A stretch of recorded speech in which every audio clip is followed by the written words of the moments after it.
You asked how to divide 1440 by 3 using the long division method. 1 is too small. Use 14. 14 divided by 3 equals 4. 4 times 3 equals 12.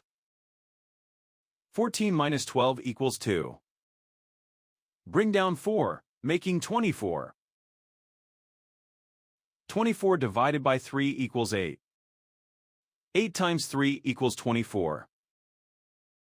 24 minus 24 equals 0. Bring down 0, making 0. 0 divided by 3 equals 0. 0 times 3 equals 0. 0 minus 0 equals 0. The remainder is 0. The final result is 480.